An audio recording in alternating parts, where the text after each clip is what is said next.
friends, Colby, fifth grade teacher in Michigan. Welcome to my channel where I try to help kids fall in love with reading. Today we're going to be talking about 5 amazing middle grade novels that I have recently read that you're going to want to add to your to-read list. I have read so many great books this summer, and these are 5 that I want to make sure that I get on your radar. Holy smokes, hold on tight. These are 5 phenomenal books, and I'll try to put a list of the books in the description of this video so you can go back and look later. First off, Lynn Kelly's 3 Blue Hearts. Lynn Kelly has this way of making us fall in love with animals and like this relationship between human and animal, not like dog and cat, not like, you know, the typical pets, but wild animals. She did it with a whale in Song for a Whale. She did it with a bird in The Secret Language of Birds.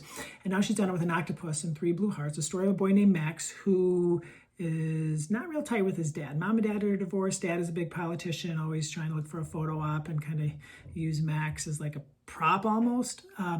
So him and his mom are going to spend the summer away in like a Texas like beach town, and they're on their way there. There's this bad storm, like huge storm, no power when they get there.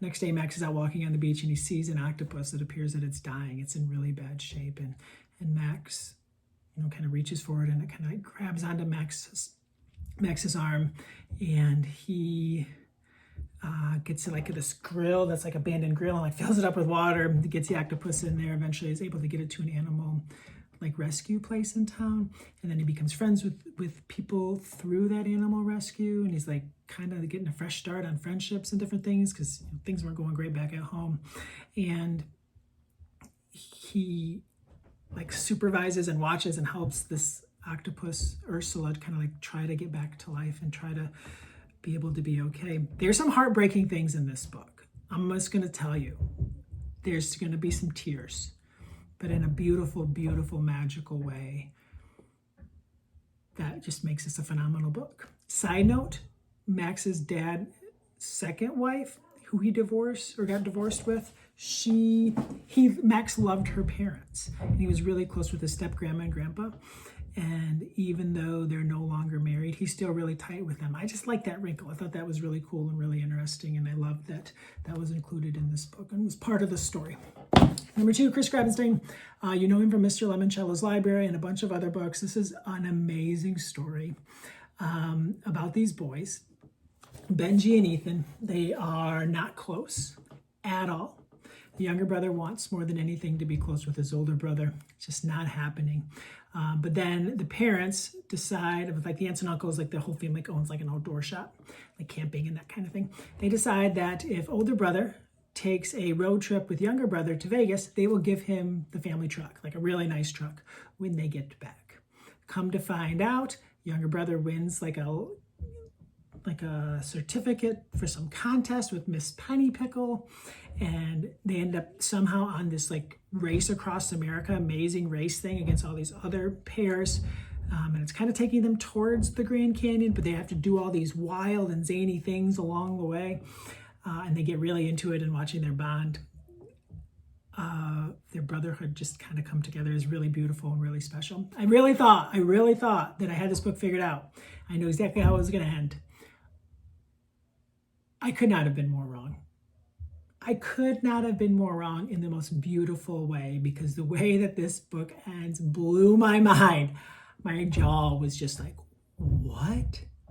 OMG, seriously, that happened? So really fun, fast-paced adventure. Kids are going to love it. They're going to want to try to figure out the clues and the riddles and all that stuff along the way. Chris has done it again. He is just the master of puzzles and riddles and joy in books. So nice job there. The book, I just finished this book. Oh my gosh. I don't read a lot of scary, but Ella knows. The House Next Door was one that I really wanted to pick up. This boy, Rory Parker, he lives with his family, and next door the house is haunted, and no one has lived there for 5 years. He was there the last time they were there, kind of experienced what was going on with the ghost and different things, and he's been avoiding it ever since. The woman who died in that house, like before, she put in her will that you cannot sell this house to anyone with children. Lawyers didn't follow things, and there's some things in the basement that want children. It's pretty scary, it's pretty terrifying, but a new family moves in, and he actually becomes really good friends with the kid, and the boy next door and his younger sister. the creatures want the younger sister, and he has to do some things, and he has to go into that house again that he vowed that he would never go into. Fast-paced, fun, amazing. Also, like, not just scary, but like amazing character development, and you get to learn about the cultures of the different families. Holy smokes, phenomenal book. The House Next Door. Not going to read a scary book for a while after this one, because it was pretty scary on the Colby scale. Okay, Goalkeeper. I have not read Tangerine, and this is the follow-up to Tangerine. Apparently Tangerine was written quite a long time ago, because I've been posting about reading Goalkeeper on social media, and everyone, apparently, but me, has read and loved Tangerine. So if you read and loved Tangerine, you have to check out this book. Paul Fisher, he's kind of finishing up that year that was, I believe, started in Tangerine. He's wanted to get back to his old school. He's just got to get through summer. And then there's these people moving in to do like a sub shop, and like the dad is going to invest in it. Seems like a really bad idea. His brother, who's been in trouble, is kind of like living at home on house arrest. All kinds of things going on. The grandfather is very, very ill.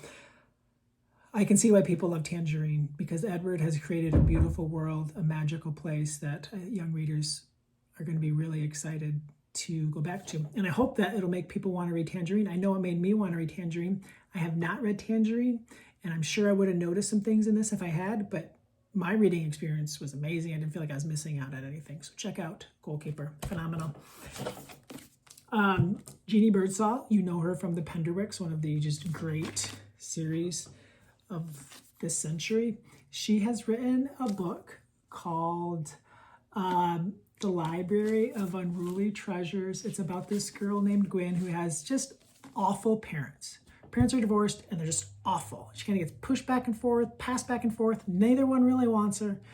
And it sucks. It really stinks. In this book, she gets a chance to, mom and dad like both have stuff going on, so she kind of gets shipped off to her uncle that she doesn't know at all. And she gets to her uncle's home in the Northeast in New England.